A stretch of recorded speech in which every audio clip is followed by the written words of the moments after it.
Right. So I'm seeing a lot of people saying, well, you've been there a year and you still haven't furnished your house, your apartment. You must not really want it. You're just lazy. Um, there's a reason that I don't have furniture, and it's got nothing to do with laziness.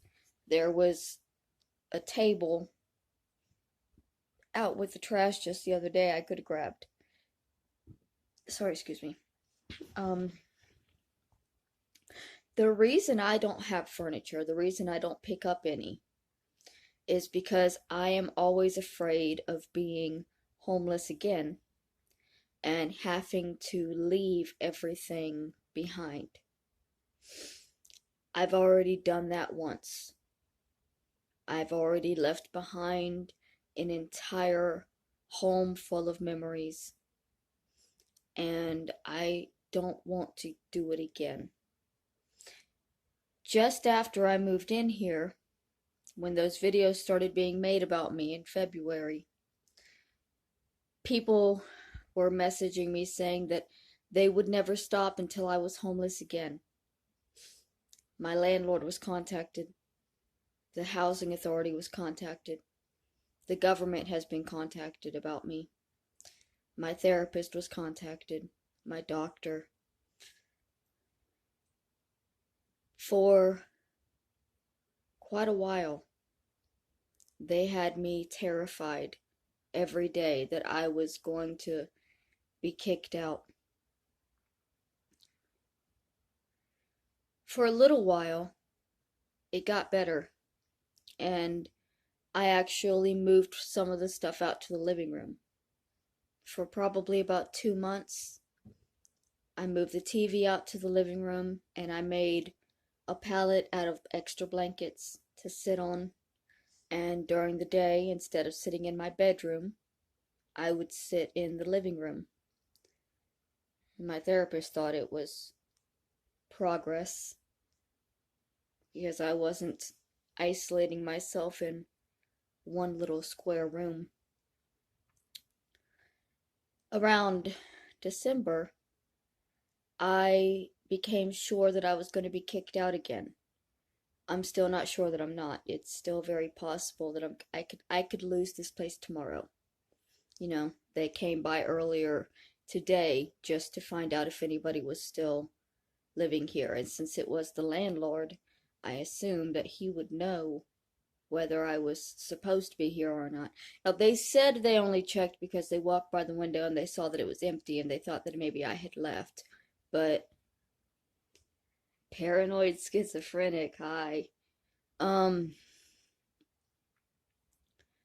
so when I thought that I was gonna move out, um, I relocated everything that I had moved to the living room back into the bedroom to start cleaning up the apartment.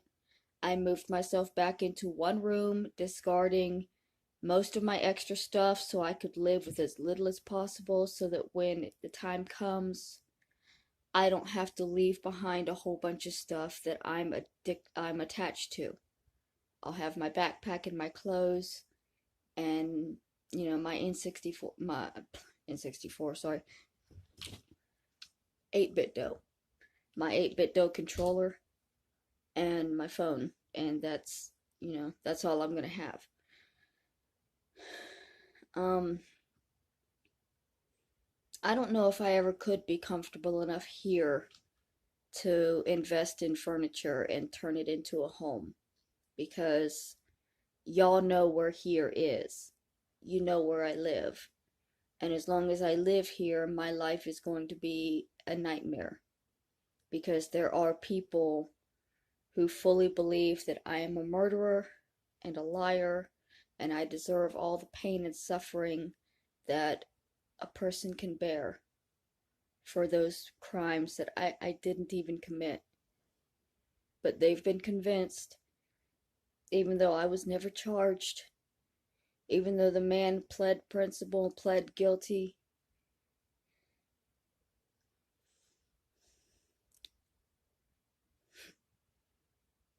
At one point, they acknowledged that my mother was beaten But then they said, well, that doesn't mean that you were, though. As if living in a home where the matriarch, was being beaten severely nightly and threatened with death, and just as if that wouldn't affect somebody. What happened to me was real, but nobody will ever believe it. The fear and the anxiety I have about making my apartment a home that I could feel comfortable in is real, and nobody will believe it. But that's what I'm dealing with.